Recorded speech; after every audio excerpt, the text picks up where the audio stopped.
शेतकऱ्यांसाठी 6,000 रुपये केंद्राचे मोदी साहेबांचे होते, त्यात आणखी आपण 6,000 रुपये टाकले आणि 12,000 रुपये आता शेतकऱ्यांच्या खात्यात दरवर्षी जाणार। 1 रुपयामध्ये पीक विमा योजना असेल, त्याचा प्रीमियम आपण भरतो।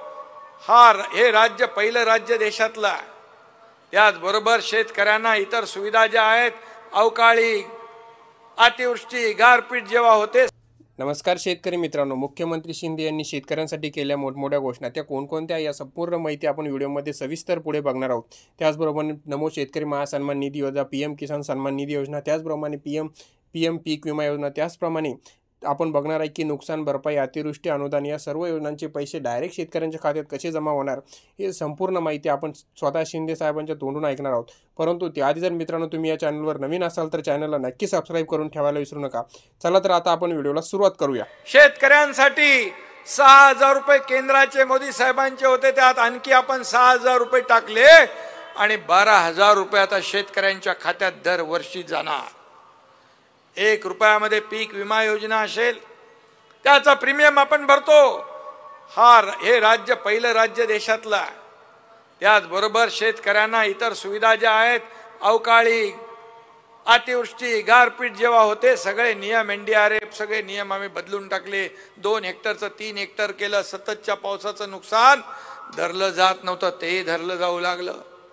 असं एकंदर शेतकऱ्यांना आम्ही 1.5-2 वर्षामध्ये, विरोधक म्हणतात काय दिलं, तर या सरकारने 45,000 कोटी रुपये या 1.5-2 वर्षामध्ये शेतकऱ्यांना वेगवेगळ्या माध्यमातून देण्याचा निर्णय घेतला। माझ्या महिला भगिनी इकडे आहेत, महिला सक्षमीकरणाचा निर्णय आपण घेतला। आज लेक लाडकी लखपती योजना आपण केली। महिला बचत गटाला सक्षम करण्याचा निर्णय घेतला। एसटी मध्ये 50% सवलत दिली। आता एसटीत प्रवास करतात ना माता भगिनी आमच्या, 50% आपल्या पतिदेवाला सांगतात, आपल्या मालकाला सांगतात मी बाजारहाट करून येते जाऊन अर्ध्या तिकिटामध्ये, आणि आपल्याला अर्ध तिकीट केलं तरी एसटी जी आहे ना, ती एसटी आता फायद्यात चालू लागली। कारण महिलांसाठी आम्ही ती योजना केली। महिला ज्याच्या पाठी उभ्या राहतात त्याचा नेहमी जय जयकार होत असतो। आणि स्त्री शक्ती सक्षमीकरण, आज आपण मोठ्या प्रमाणावर बचत गट सक्षम करतो। मोठ्या प्रमाणावर मातृत्व शक्ती जी आहे त्याचा सन्मान करतोय। मोदीजींनी देखील आपल्या महिला भगिनींना आत्मनिर्भरच केलं नाही, तर त्यांनी महिलांना आत्मसन्मान पण दिला। या देशाच्या राष्ट्रपती पदावर एक आदिवासी समाजाची महिला राष्ट्रपती म्हणून विराजमान झाली। एवढा मोठा सन्मान या देशाच्या प्रधानमंत्र्यांनी दिला। महिलांसाठी अनेक योजना केंद्राने केल्या, राज्याने देखील अनेक योजना केल्यात। आणि म्हणून मी आपल्याला एवढंच सांगतो, विजय बापू स्वतः या ठिकाणी आले आणि त्यांचे जे काही प्रश्न होते हे प्रश्न त्यांनी मांडले। अजित दादांनी त्याच्यावर सविस्तर या ठिकाणी त्याचा उल्लेख केलेला आहे। आम्ही शब्द देणारे आणि शब्द पाळणारे लोक आहोत। आज मी आपल्याला एवढंच सांगतो की हे सरकार तुमचं आहे, हे सरकार आपल्या सर्वांचं आहे। हा मुख्यमंत्री आपला आहे। सर्वसामान्यातला जेव्हा मुख्यमंत्री उपमुख्यमंत्री होतो तेव्हा सर्वसामान्यांच्या, शेतकऱ्यांच्या, कष्टकऱ्यांच्या, कामगारांच्या, माता भगिनींच्या, युवकांच्या वेदना व्यथा आणि त्यांच्या समस्या याची जाणीव असते। फक्त मंत्रालयात बसून, त्या ठिकाणी घरात बसून काम करता येत नाही। उंटावरून शेळ्या हाकणारे आम्ही नाही, तर फील्डवर उतरून काम करणारे लोक आहोत। गोरगरिबाच्या सुखदुःखामध्ये धावून जाणारे सरकार आहे। आणि म्हणूनच या 1.5-2 वर्षामध्ये या सर्व लोकांना हे आपलं सरकार आहे, हे देणारं सरकार आहे, हे ऐकणारं सरकार आहे। पहिल्यात सुनवाई पण नव्हती आणि कारवाई पण नव्हती, आता सुनवाई पण आहे, कारवाई पण आहे। आणि म्हणून हे सरकार जे आहे, हे सरकार आज मोदीजींच्या मार्गदर्शनाखाली विकास करतोय। आज समृद्धीचं मगाशी विजय बापूने सांगितलं, पुरंदरचा विमानतळाच्या बाबतीमध्ये सांगितलं, IT पार्कच्या बाबतीमध्ये सांगितलं, त्याने गुंजवणीच्या धरणाच्या बाबतीमध्ये सांगितलं, पाणी योजनेच्या बाबतीत सांगितलं, आणि अनेक त्यांनी गुंजवणी प्रकल्पावर बोरवेल्ला परिसरात प्रस्तावित केलेल्या कामांची यादी त्यांनी दिली। त्याचबरोबर पुरंदर तालुक्यातील अनेक प्रश्न जे आहेत त्यांनी या ठिकाणी मांडले. मी आपल्याला एवढंच सांगतो, मी संपूर्ण त्याच्यामध्ये वाचन करणार नाही. अजितदादांनी एक एक एक एक एक एक मुद्दा त्या ठिकाणी मांडलेला आहे.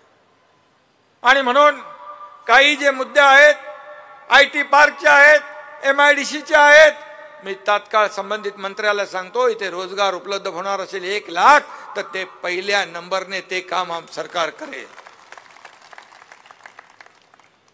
आणि त्याचबरोबर गुंजवणीच्या प्रकल्पामध्ये तेही युद्ध पातळीवर त्याला आपल्याला मार्गी लावता येईल. अजितदादा स्वतः इथं अर्थमंत्री आहेत, त्यांना माहित आहे की कुठल्या कामाला प्राधान्य द्यायचं. ते कधी कधी काही अशीच कामं येतात, ते कटकट थोडी करतात, परंतु पाण्यासारखी, सिंचन प्रकल्पासारखी, शेतकऱ्यांसारखी कामं, शेतकऱ्यांच्या हितासाठी जे एवढे प्रकल्प येतात ते आम्ही तात्काळ मंजूर करतो, त्याला विलंब लावत नाही. आणि म्हणून समृद्धीसारखं जे लँड ॲक्विजिशन झालं रेकॉर्ड टाइम मध्ये, इतर राज्याचे लोक येऊ लागले, म्हणाले इतक्या कमी वेळात या जागा जमिनी कशा घेतल्या, लँड ॲक्विजिशन कसं झालं, त्यांना मी सांगितलं. स्वतः आम्ही गेलो त्यावेळेस देखील आमचेच काही लोक विरोधामध्ये मोर्चा काढायला लावत होते. मी त्यांना सांगितलं, मोर्चा काढला, विरोध केला, आणि उद्या जर शेतकऱ्यांनी पैसे घेतले, मोबदले घेतले तर तोंडघशी पडायला लागेल. आणि मग मी जेव्हा रस्त्यावर उतरलो, लोकांमध्ये गेलो, त्यांना म्हणालो काय पाहिजे तुम्हाला. ते म्हणाले आमची बागायती जमीन आहे, आमची चांगली जमीन आहे, सुपीक जमीन आहे. त्यांना सांगितलं तुम्ही 2 एकर जमीन इथे आम्हाला दिली तर तुम्ही 4-5 एकर जमीन दुसरीकडे घ्याल, अशा प्रकारचा मोबदला आम्ही देणार. आणि मग गेलं 5 पट दिल्यानंतर स्वतः मी एका ठिकाणी बुलढाण्यावर, तो म्हणाले तुमच्या सरकारने इतरही प्रकल्प केले पण आम्हाला पैसे मिळाले नाही. मी म्हणालो बघा त्याच्याशी मला काही संबंध, मला जोडू नका, पण हा प्रकल्पामध्ये मी आता तुम्हाला सांगितल्यानंतर, खरेदी खत केल्यानंतर 2 ते 3 तासामध्ये तुमच्या खात्यात RTGS ने पैसे येतील. ते म्हणाले काय भरोसा. म्हणाले तुम्ही साक्षीदार म्हणून सही करा. अजितदादा मी तेव्हा साक्षीदार म्हणून मंत्री असताना सही केली, आणि त्याचा मला 2-3 तासाने फोन आला शेतकऱ्याचा, साहेब माझ्या खात्यात पैसे जमा झाले. हे सरकारचं काम आहे. आणि म्हणून अशा प्रकारचे प्रकल्प जे आहेत, आम्ही नेहमी सांगतो लोकांना विश्वासात घेऊन करा. लोकांच्यावर जोर जबरदस्ती अन्याय करून कुठलाही प्रकल्प आम्ही पुढे नेणार नाही, ही सरकारची भूमिका आहे. हे सरकारचं स्पष्ट मत आहे.